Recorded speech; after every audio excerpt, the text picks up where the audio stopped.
Hello friends, study eight with lecturer में आप सभी का स्वागत है। आज का जो हमारा टॉपिक रहेगा वो हो एमसीएन ऐप जावा प्रोग्रामिंग में रिकर्जन। रिकर्जन क्या होता है, इसका बेसिक फॉर्मूलाज क्या होते हैं जिसका यूज़ करके हम कुछ भी इंप्लीमेंट कर सकते हैं, इसकी बेसिक डेफिनेशंस क्या होती हैं। तो चलिए फटाफट से वीडियो को स्टार्ट करते हैं और देखते हैं what you mean by the recursion. Recursion से आप क्या समझते हैं। देखो, सबसे फर्स्ट जो हमारा यहाँ पर टॉपिक हम यूज़ कर रहे हैं रिकर्जन इन जावा। ठीक है, जावा में हम रिकर्जन कर रहे हैं। तो यहाँ पर रिकर्जन का क्या मीनिंग है। रिकर्जन का मतलब है यहाँ पर it is a process where a method call itself repeatedly. ठीक है, इसका मतलब क्या होगा। रिकर्जन का मीनिंग है कि जब कोई भी प्रोग्राम आपने बनाया, ठीक है, ध्यान से समझना। देखो, जब भी आप कोई प्रोग्राम बना रहे हो, ठीक है, वहां पर क्या हुआ, उस पूरे प्रोग्राम में कोई ऐसा मेथड होगा जो किसी भी प्रॉब्लम को सोल्व कर रहा है।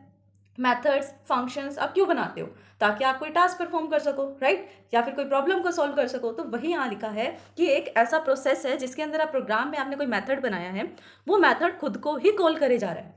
ठीक है, लाइक ये प्रोग्राम लिखा हुआ है, यहाँ पर आपने कोई फंक्शन यूज किया, ये फंक्शन जब कभी भी एग्जीक्यूट होगा ये अपने आप को ही कॉल करेगा। ठीक है, repeatedly itself until the base termination, base condition या फिर टर्मिनेट कंडीशन इज मेट, जब तक इसको अपनी टर्मिनेट कंडीशन नहीं मिल जाती। टर्मिनेट कंडीशन या फिर बेस कंडीशन, ये टर्मिनेट कंडीशन क्या होती है, एक ऐसी कंडीशन जो आप इसलिए यूज करते हो ताकि जो कॉलिंग कर रहा है बार बार मेथड, अपने आप को वो स्टॉपेज कर सके। जो आपने फंक्शन परफॉर्म करवाना था वो तो परफॉर्म हो गया, ठीक है, जो टास्क आपने परफॉर्म करवाना था वो परफॉर्म हो गया, लेकिन ऐसा कौन सा पॉइंट है, एक ऐसा पॉइंट जिस पर आकर वो स्टॉप हो जाए, रुक जाए, एक ऐसी कंडीशन। लाइक हम एग्जांपल लेते हैं इफ एल्स का। इफ एल्स का एग्जांपल ले सकते हैं हम, वाइल का लेते हैं। जो वाइल लूप होता है ना, लूप में भी क्या होता है, लूप खुद को कॉल करता है। लूप का मीनिंग ही क्या है, एक बार कंडीशन चेक करो, यहाँ पे कंडीशन आती है, कंडीशन चेक हुई, जैसी कंडीशन ट्रू है तो अंदर आ जाएगा। ठीक है, अंदर जितने भी स्टेटमेंट्स है वो सब एग्जीक्यूट होगी। अगर ये फॉल्स होता है तो यहीं से एग्जिट हो जाएगा। तो यहाँ पर कंडीशन पहले चेक हो गई, कंडीशन चेक हुई ना, यहाँ पर भी पहले वाइल के अंदर कंडीशन चेक हो रही है। तो ये देखो, ये क्या कर रहा है, हर बार कंडीशन को चेक करेगा। एक कंडीशन ट्रू हो गई, फर्स्ट वाली लाइन एग्जीक्यूट कर दी, फिर जो नेक्स्ट वाली कंडीशन ट्रू हो गई, फिर नेक्स्ट वाले को भी परफॉर्म कर दिया, थर्ड भी हो गई, फोर्थ भी ट्रू हो गई। लेकिन एक फिफ्थ पॉइंट ऐसा आया जहां पर जाके कंडीशन ट्रू नहीं हुई, उस केस पर, उस कंडीशन पर वो कंडीशन जो है वो फॉल्स हो गई फिफ्थ केस में। ठीक है, तो हुआ क्या, वो फॉल्स एग्जिट हो गया। तो यही काम जो है वो कौन करता है, रिकर्जन। रिकर्जन में कोई एक, आप क्या बना रहे हो, प्रोग्राम बना रहे हो, प्रोग्राम में कोई मेथड होगा, एक ऐसा मेथड जो किसी भी प्रोसेस को करने के लिए खुद को ही कॉल करता है।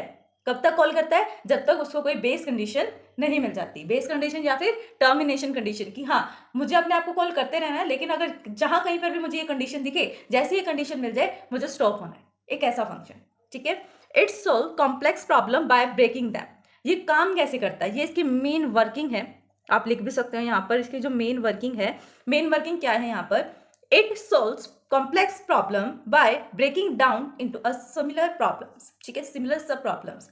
करता क्या है ये, लाइक आपके पास एक बिग प्रॉब्लम है, एक बिग प्रॉब्लम है, इस बिग प्रॉब्लम को ये सब पार्ट्स में डिवाइड करेगा, सब पार्ट में डिवाइड करके खुद को ही कॉल करता रहेगा। फर्स्ट ब्लॉक कॉल किया, फिर सेकंड, फिर थर्ड, फिर फोर्थ, फिफ्थ, सिक्स, इस तरह खुद को कॉल कर रहा है। कब तक, जब तक उसको ये टर्मिनेशन कंडीशन ना मिल जाए कि इसके बाद कोई एलिमेंट नहीं है। It solve complex problem, complex problem को सोल्व कर रहा है, कैसे कर रहा है, by breaking them into smaller sub problems, उसको स्मॉलर सब प्रॉब्लम्स में डिवाइड करता है। ठीक है, फिर उसे सोल्व करता है, किस मेथड से, this is where the method call itself, ये वही है जहां पर मेथड अपने आप को कॉल करेगा। कहां कॉल करेगा, इन सब प्रॉब्लम्स को सोल्व करने के लिए, विद अ मॉडिफाइड पैरामीटर, कोई मॉडिफाइड पैरामीटर से, जैसे कि हम व्हाइल लूप का यूज करते हैं। एग्जाम्पल देखते हैं, व्हाइल लूप, हमने यहाँ पर कंडीशन कुछ भी लगा सकते हैं, लाइक कंडीशन हमने लगा दी, जब तक आई जो है लेस देन रहेगा 5 से, तब तक एक स्टेटमेंट आप प्रिंट करवा दो, हेलो, ऐसा कुछ एक स्टेटमेंट आपने प्रिंट करवा दी, किसके अंदर, व्हाइल लूप के अंदर। कंडीशन आपने क्या दे दी, जब तक आई जो वेरिएबल है उसकी वैल्यू जो रहेगी मेन, वो 5 से लेस रहनी चाहिए, तब तक ये प्रिंट करवाना है। यानी कि कहाँ तक प्रिंट करवाना है, अभी इनिशियल वैल्यू हमने दी नहीं है, लेकिन इनिशियल वैल्यू हमने आई की दे दी है 1।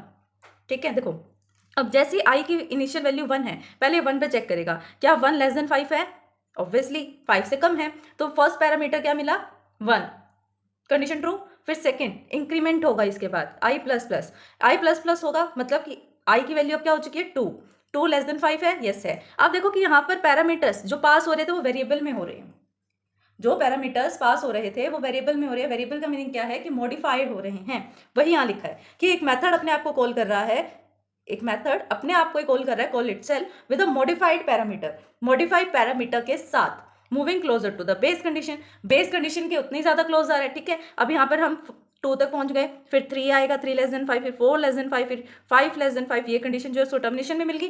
5 लेस देन 5 नहीं होता, 5 इक्वल्स टू 5 होता है, ठीक है। तो इस कंडीशन को हम टर्मिनेशन कंडीशन बोलेंगे कि यहाँ पर टर्मिनेट हो रहा है। जितने ज़्यादा हम पैरामीटर्स को मॉडिफाई करके आगे बढ़ते रहेंगे, उससे होगा क्या, हम उतने ज़्यादा टर्मिनेशन कंडीशन के क्लोजर हो जाएंगे, उतनी ज़्यादा टर्मिनेशन कंडीशन के पास जाते जाएंगे कि हमें टर्मिनेशन कंडीशन मिल गई। ऐसे ही हुआ, पहले 1 पे गए, दूर थे 5 से, फिर 2 पे थोड़ा और क्लोज आए, फिर 3 पे थोड़ा और क्लोज आए, 4 पे क्लोज ही आगे 5 के, ठीक है। फिर 5 आया तो टर्मिनेशन कंडीशन ट्रू हो गई।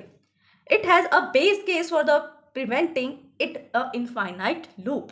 अगर किसी केस में बेस केस नहीं होता, अगर किसी केस में आप बेस केस नहीं लगा रहे, लाइक आपने लिख दिया कि I is less than F, जहां कहीं पर भी आई जो वेरिएबल है वो एफ वेरिएबल से कम है। अब ऐसा भी तो हो सकता है ना, आई की वैल्यू इधर इंक्रीज हो रही हो, एफ की लेस देन हो रही हो, या फिर आई के साथ साथ एफ की वैल्यू भी इंक्रीज हो रही हो, ये तो इनफाइनाइट लूप में फंस गया।